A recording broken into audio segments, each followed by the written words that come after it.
பிரியமானவர்களே, இயேசு கிறிஸ்துவின் இணையற்ற நாமத்தில் உங்களை வாழ்த்துகிறேன். இந்த பன்னாட்டுடைய இந்த டெய்லி பாட்காஸ்டை கேட்கிற உங்கள் ஒவ்வொருவரையும் கர்த்தர் ஆசீர்வதிப்பாராக. ஆதியாகமம் 2வது அதிகாரம் 15வது வசனம் இப்படியாய் கூறுகிறது: தேவனாகிய கர்த்தர் மனுஷனை ஏதேன் தோட்டத்தில் அழைத்து கொண்டு வந்து அதை பண்படுத்தவும் காக்கவும் வைத்தார் என்பதாக. கடமையில் தவறிய Adam failed to perform his duty என்ற தலைப்பின் கீழ் இன்றைய மன்னாவை தியானிக்கப் போகிறோம். தேவன் ஆதாமை சிருஷ்டித்த பின்பு அவனை ஏதேன் தோட்டத்தில் அழைத்து கொண்டு வந்து வைத்தார். ஏதேன் என்பதற்கு மனமகிழ்ச்சியின் இடம் என்பது அர்த்தமாகும். பூமியின் சொர்க்கமாய் ஏதேன் அந்நாட்களில் காணப்பட்டது. பின்பு ஆதாமுக்கு தோட்டத்தை பண்படுத்தி அதை பாதுகாக்க வேண்டும் என்ற கட்டளையையும் கர்த்தர் கொடுத்தார். ஒரு விவசாயி தன் நிலம் அதிக பலன்களை தருவதற்கு அதை கொத்தி விதை விதைத்து தண்ணீர் பாய்ச்சி எரு போட்டு களை பிடுங்குவதைப் போல ஆதாமும் ஏதேன் தோட்டத்தை பண்படுத்த அனுதினமும் வேலை செய்ய வேண்டும். விவசாயி இப்படிப்பட்ட காரியங்களை செய்து நிலத்தை கவனிக்கவில்லை எனில் கொஞ்ச நாட்களில் நிலம் பிரயோஜனமற்றதாய் போய்விடும். அடுத்ததாக, விவசாயி நிலத்தின் கனிகளை மிருகங்களிடத்திலிருந்தும் திருடர்களிடத்திலிருந்தும் பாதுகாப்பது போல ஆதாமும் ஏதேன் தோட்டத்தை பாதுகாக்க வேண்டும். ஆதாம் தோட்டத்தை காக்கிற வேலையில் முழுவதுமாய் தோற்று போனான். ஆகையால் சர்ப்பம் தோட்டத்துக்குள் வந்தது, ஏவாளை பாவம் செய்யும்படிக்கு செய்தது.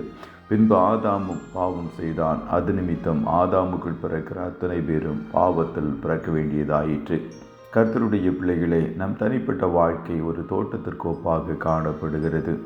மணவாட்டியாகிய சுலமித்தியை பார்த்து, என் மணவாளியே, நீ அடைக்கப்பட்ட தோட்டமும் மறைவு கட்டப்பட்ட நீரூற்றும் முத்தரிக்கப்பட்ட கிணறுமாயிருக்கிறாய் என்று மணவாளன் கூறுவதையும், வாடையை எழும்பு, தென்றலே வா, கந்த பிசின்கள் வடிய என் தோட்டத்தில் வீசு, என் நேச தம்முடைய தோட்டத்திற்கு வந்து தமது அருமையான கனிகளை புசிப்பாராக என்று மணவாட்டி கூறுவதையும் உன்னத பாட்டில் வாசிக்க முடிகிறது.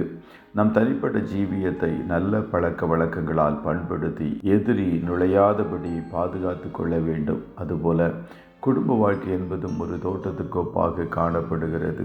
முதல் திருமணம் ஒரு தோட்டத்தில் தான் தேவனால் நடத்தி வைக்கப்பட்டது. ஒவ்வொரு குடும்பமும் நீர்ப்பாய்ச்சலான தோட்டத்தைப் போலவும் பற்றாத நீரூற்றைப் போலவும் இருக்க வேண்டும் என்பது கர்த்தருடைய விருப்பம். ஏதேன் தோட்டத்தை பண்படுத்த கர்த்தர் கட்டளை கொடுத்தது போல ஒவ்வொரு புருஷனும் மனைவியும் பரஸ்பர திருமண உறவுகளை பண்படுத்தி வளர்க்க வேண்டும். அதுபோல குடும்பங்களில் 3வது நபர்களின் தலையிடுதலுக்கும் உறவினர்களின் தலையிடுதலுக்கும் பிசாசின் கிரியைகளுக்கும் இடம் கொடாமல் பாதுகாக்க வேண்டும் என்று கர்த்தர் விரும்புகிறார். சபையும் கூட தேவனுடைய பண்ணையாய் காணப்படுகிறது.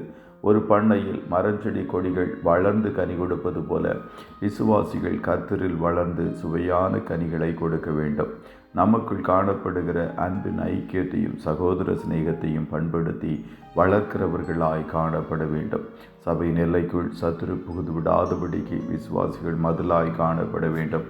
பிசாசுக்கு எதிர்த்து நில்லுங்கள், அப்போது அவன் உங்களை விட்டு ஓடிப்போவான் என்று வசனம் கூறுகிறது. ஒரு நாளும் ஆதாமை போல உங்கள் கடமையிலிருந்து தவறிவிடாதிருங்கள். கர்த்தர் உங்கள் ஒவ்வொருவரையும் ஆசீர்வதிப்பாராக. ஜெபம் செய்வோமா? நல்ல தகப்பனே, உம்மை நன்றியோடு துதிக்கிறோம். இந்த மன்னாற்றுடைய டெய்லி பாட்காஸ்டை கேட்கிற உடைய பிள்ளைகள் ஒவ்வொருவரையும் கர்த்தர் ஆசீர்வதியும். தகப்பனே, ஆதாமுக்கு நீர் கொடுத்த கட்டளைகளில் அவன் தவறியது போல உம்முடைய பிள்ளைகளாகிய நாங்கள் ஒரு நாளும் தவறிவிடாதபடிக்கு கர்த்தர் எங்களுக்கு உதவி செய்வீராக. எங்கள் தனிப்பட்ட வாழ்க்கை, குடும்ப வாழ்க்கையை பண்படுத்தி பாதுகாக்க கர்த்தர் உதவி செய்யும். அதுபோல சபை என்னும் தோட்டத்தில் காணப்படுகிற நாங்களும் எங்களை பண்படுத்தி தோட்டத்தை காத்துக்கொள்ள கர்த்தர் கிருபை பாராட்டுவீராக. இன்றைய தினம் நம்முடைய பிள்ளைகள் கையிடுகிற வேலைகளை ஆசீர்வதியும். போக்கிலும் வரத்திலும் உடனிருப்பீராக. கண்மணி போல காத்துருளும். ஆட்டுக்குட்டியானவருடைய இரத்தத்துக்குள்ளாய் ஒவ்வொருவரையும் கொடுத்து இயேசுவின் நாமத்தில் வாழ்த்தி ஜெபிக்கிறோம் நல்ல பிதாவே. ஆமென்.